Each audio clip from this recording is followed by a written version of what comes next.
Shalom, selamat malam Jemaat yang terkasih. Kembali pada saat ini, pada renungan malam, Sabtu tanggal 23 Maret 2024. Namun sebelum kita merenungkan firman Tuhan, saya minta kepada jemaat sekalian untuk mempersiapkan bacaan firman Tuhan yang diambil dari Injil Yohanes, pasal yang ke-12, ayat yang ke-9 hingga yang ke-11. Injil Yohanes pasal yang ke-12 ayat yang ke-9 hingga yang ke-11.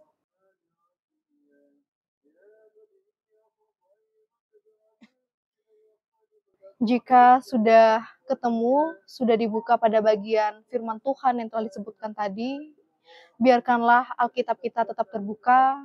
Mari kita menyatukan hati dan pikiran kita bersatu di dalam doa. Kita berdoa. Allah Bapa yang penuh cinta kasih di sepanjang kehidupan kami mengucap syukur Tuhan atas berkat penyertaan-Mu, anugerah-Mu yang Engkau percayakan kepada kami ya Bapa. Dan saat ini ya Bapa, sebelum kami kembali beristirahat di malam hari ini, kami hendak disapa terlebih dahulu oleh kebenaran akan firman-Mu. Kami mohon Tuhan, urapi kami dengan Roh-Mu yang kudus. Bukalah pintu hati dan pikiran kami ya Bapa, sehingga firman-Mu boleh kami mengerti dengan baik, boleh kami pahami dengan baik dan benar, sehingga dapat kami terapkan dalam kehidupan kami hari lepas hari. Terima kasih ya Bapa, kami berdoa dan mengucap syukur. Amin. Pembacaan Alkitab untuk renungan malam hari ini terambil dari Yohanes 11 ayat 9 sampai 11 TB2 yang menyatakan komplotan untuk membunuh Lazarus. Sejumlah besar orang Yahudi mendengar bahwa Yesus ada di sana dan mereka datang bukan hanya karena Yesus, melainkan juga untuk melihat Lazarus yang telah dibangkitkannya dari antara orang mati. Imam-imam kepala berencana untuk membunuh Lazarus juga, sebab karena dia banyak orang Yahudi meninggalkan mereka dan percaya kepada Yesus. Demikianlah pembacaan Alkitab. Bapak, Ibu, saudara-saudari, dan anak-anak yang dikasihi oleh Yesus Kristus Tuhan kita, Shalom, dan selamat malam bagi kita semua. Ketika saya membaca firman Tuhan saat ini, saya teringat akan sebuah film yang berjudul The Least of This, The Graham Steiney Story. Ketika di ibadah Pelkat GP, kami berkesempatan untuk menonton film tersebut. Dalam film tersebut, ada seorang tokoh yang bernama Graham Steiney. Ia merupakan seorang pengikut Kristus. Ia adalah misionaris yang berasal dari Australia. Ia beserta dengan keluarganya menjadi sukarelawan untuk menolong dan merangkul orang-orang yang berpenyakit kusta di India. Yang mana penyakit kusta ini dipandang sebagai sesuatu penyakit yang menjijikkan dan hina, sehingga harus dijauhi oleh masyarakat di sana. Tetapi itu tidak berlaku dengan Graham Steiney beserta dengan keluarganya. Tindakan yang dilakukan oleh Graham, ada yang menyetujuinya, ada yang mendukung, mensupportnya. Namun di balik itu ada juga yang menolak yang dilakukan oleh Graham beserta keluarganya. Sebab melalui tindakan Graham, banyak orang yang mengenal dan menjadi pengikut Kristus. Padahal Graham Steiney tidak memaksa mereka atau mengkristenisasikan mereka. Tetapi mereka dengan tulus hati mau menjadi pengikut Kristus karena mereka melihat cinta kasih Allah melalui perbuatan, tindakan yang dilakukan oleh Graham beserta dengan keluarganya. Namun, apa yang terjadi dengan Graham? Orang-orang yang menolaknya karena tidak suka banyak orang yang menjadi pengikut Kristus, akhirnya mereka membakar Graham Steenis beserta dengan kedua anaknya laki-laki yang masih kecil. Mereka membakar mereka hidup-hidup ketika mereka sedang beristirahat di dalam mobil. Sungguh perbuatan yang keji. Namun tindakan Graham Steenis tidaklah sia-sia. Mungkin kisah seperti ini bukan sekali dua kali pernah kita dengar. Banyak para martir, bahkan para nabi dan Yesus sendiri. Begitupun dengan Lazarus yang hendak dibunuh oleh komplotan orang Yahudi. Jemaat yang terkasih, Lazarus merupakan salah seorang yang turut makan bersama Yesus di tempat tinggal Lazarus, yakni di Betania. Setelah ia dibangkitkan oleh Yesus, ia tidak mengasingkan diri, melainkan ia tetap bergaul dengan orang-orang lain. Dia turut makan sebagai tugu peringatan akan mujizat yang telah dibuat oleh Kristus. Ia turut makan bersama dengan Yesus.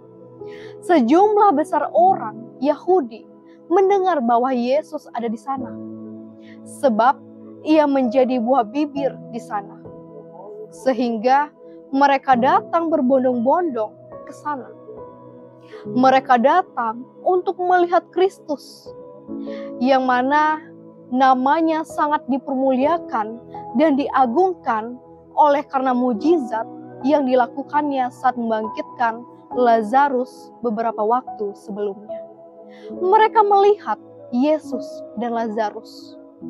Ada yang datang untuk mendengarkan kesaksian dari Lazarus, ada yang datang hanya untuk memuaskan rasa penasaran, ada juga yang hanya sekadar untuk mau melihat, dan sebagainya. Banyak motif mengapa mereka datang ke sana.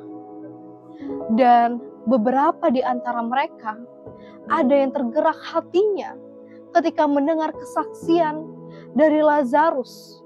Mereka mendengar keajaiban yang Yesus lakukan terhadap Lazarus. Sehingga hal itu membuat banyak orang menjadi percaya kepadanya. Namun ada juga beberapa di antara mereka yang menjadi panas hati karena pengikut Kristus bertambah banyak, terkhusus para imam kepala. Mereka menjadi murka, sehingga mereka bermufakat atau bersekongkol untuk membunuh Lazarus. Bagi mereka, kesaksian Lazarus membuat banyak orang Yahudi menjadi percaya kepada Yesus. Mereka panas hati dan murka. Mengapa hal itu terjadi? Karena ada keiri hatian dalam diri mereka. Ada iri hati. Timbul iri hati karena mereka takut banyak orang Yahudi atau jangan-jangan seluruh orang Yahudi bisa menjadi percaya kepada Yesus. Mereka takut dan gentar.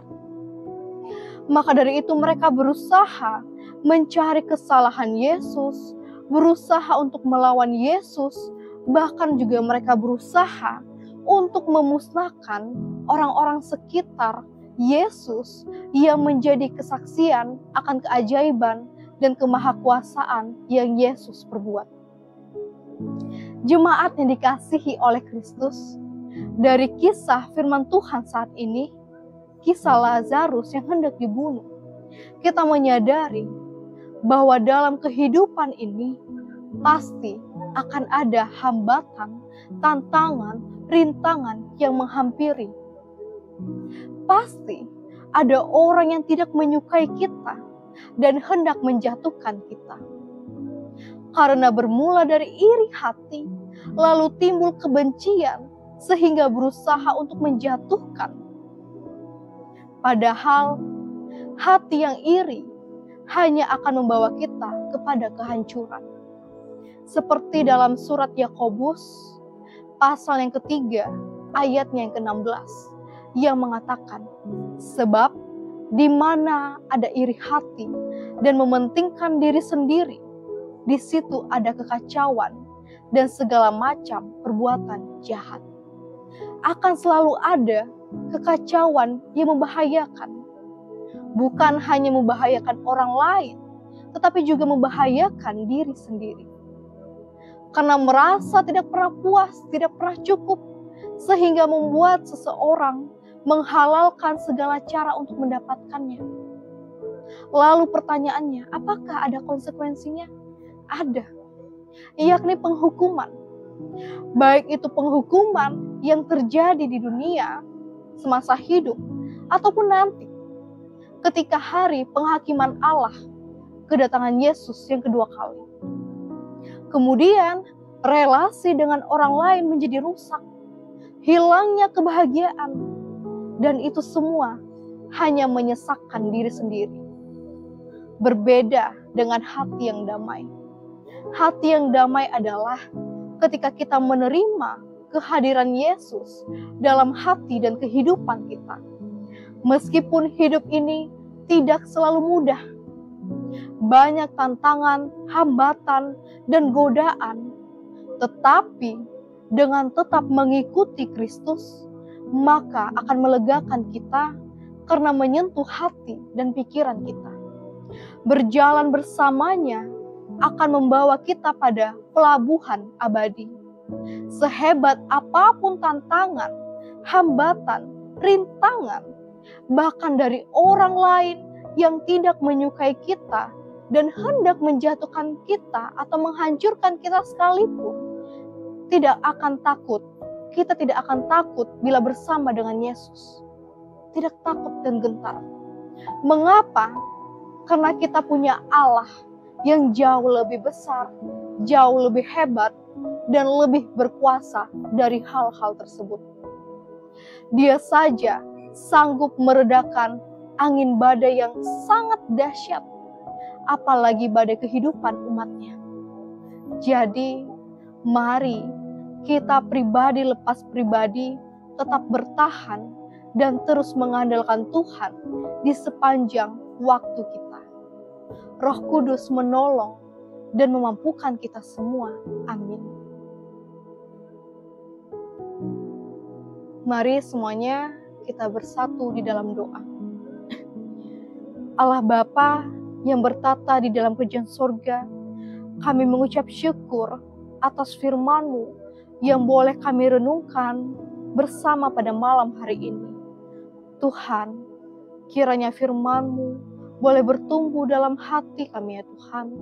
Ajari kami ya Bapa untuk selalu mengandalkan Engkau di sepanjang kehidupan kami. Mampukan kami untuk menghilangkan rasa iri hati Tuhan. Biarlah hati yang damai hadir dalam kehidupan kami ya Bapa. Kami serahkan seluruh kehidupan kami hanya dalam tangan pengasihan. Dan pada saat ini ya Tuhan, kami akan kembali beristirahat. Kami mohon penyertaan daripada-Mu ya Bapa. Bimbing kami, jaga kami dengan Roh-Mu yang kudus, sehingga kami pada besok hari, pada pagi hari dibangunkan dengan hari yang baru dan semangat yang baru ya Tuhan. Terima kasih Bapa yang penuh kasih. Kami berdoa dan mengucap syukur. Amin. Jemaat Tuhan, terima kasih. Tuhan Yesus memberkati.